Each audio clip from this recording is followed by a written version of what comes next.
आ गए मेरी मौत का तमाशा देखने। अब मुझे लटका देंगे, जुबान ऐसी बाहर आएगी, आंखें बाहर आएगी, थोड़ी देर लटकता रहूंगा, फिर ये मेरा भाई मुझे नीचे उतार देगा, फिर आप चर्चा करते घर चले जाओगे, खाना खाओगे, सो जाओगे। तुम्हारी ये नामर्दानगी, बुज़दिली एक दिन इस देश की मौत का तमाशा इसी खामोशी से देखेगी। कुछ नहीं कहना मुझे, तुम्हें कुछ नहीं। तुम्हारी जिंदगी में कोई फर्क पड़ने वाला नहीं। अंधेरे में रहने की आदत पड़ी है तुमको, गुलामी करने की आदत पड़ी है। पहले राजा महाराजाओं की गुलामी की, फिर अंग्रेजों की, अब चंद गद्दार नेताओं की और गुंडों की। धर्म के नाम पर ये तुम्हें बहकाते हैं, तुम एक दूसरे के गले काट रहे हो। काटो काटो। ऊपर वाला भी ऊपर से देखता होगा तो उसे शर्म आती होगी, सोचता होगा मैंने सबसे खूबसूरत चीज बनाई थी, इंसान। इंसान नीचे देखा तो सब कीड़े बन गए, कीड़े कीड़े। रेंगते रहो, सड़ते रहो और मरो। आए और गए, खेल खत्म। क्यों जिए मालूम नहीं, क्यों मरे मालूम नहीं। कलम वाली बाई क्रांति लाना चाहती थी, कलम के जोर पर काले वर्तमान को खत्म करना चाहती थी। कौन समझा उसकी बात को? सब साले मुर्दे, जिंदा लाशें। किसे जगाती वो? मैं जाग गया, कुछ अच्छा काम करके जा रहा हूं, सुकून है।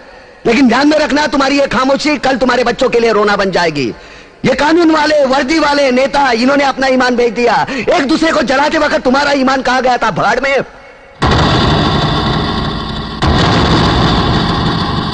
ये पिस्सू जैसा हमारा पड़ोसी मुल्क आने वाले कल में शायद अपने आप को दुनिया के नक्शे पर देख नहीं पाएगा। एक बात भूल रहा है, उनके घर में जो रोटी बनती है ना, उसका आटा भी विदेशी चक्की से पीस के आता है।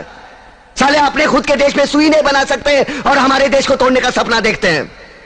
वो ये सपना देख सकते हैं क्योंकि उन्हें मालूम है ये मुर्दों का देश है। वतन के लिए किसी को कोई हमदर्दी नहीं है। इसे तोड़ना बिल्कुल आसान है। मैं हिंदू, मैं मुसलमान, मैं सिख, मैं फलाना, मैं ढिमका। एक लाठी को तो कोई भी तोड़ सकता है, लेकिन लाठी के भारे को तोड़ना मुश्किल है। मैंने बचपन में पढ़ा था, स्कूल में, तीसरी में। मैं क्यों समझा रहा हूं तुमको? क्यों समझा रहा हूं? पागल हूं मैं? भूसा भरा पड़ा है मेरे दिमाग में। क्यों बातें कर रहा हूं इन पत्थरों से? हंसो हंसो, खुशियां मनाओ। क्रांति की राह पर एक और कुत्ते की मौत मरने जा रहा है, कल कोई और मरेगा। हमें क्या? हाँ? हम इसी तरह जीते रहेंगे, है ना? जियो भाई जियो, जैसे चाहिए वैसे जियो। मैं हिजड़े की जिंदगी जीना नहीं चाहता। ए ला, चल चल ला।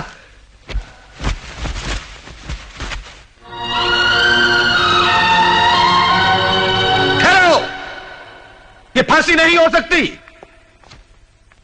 उन देशद्रोहियों के खिलाफ जो सरकार को सबूत मिले हैं, उससे साबित होता है कि प्रताप ने उनको मारकर देश का उद्धार किया है। इसलिए भारत के राष्ट्रपति ने उसकी सजा माफ कर दी है। ये रहे उसके कागजात।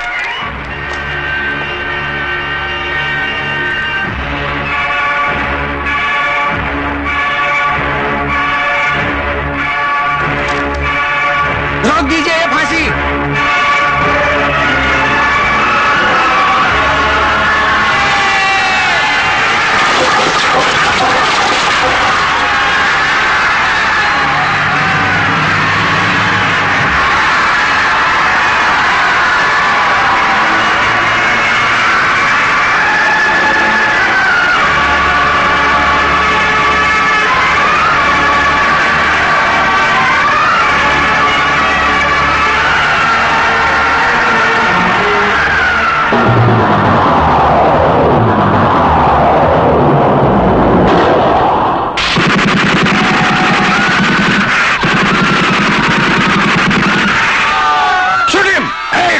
कमिश्नर, लाशों के ढेर बिछा दूंगा अगर हमारे बीच में आया तो।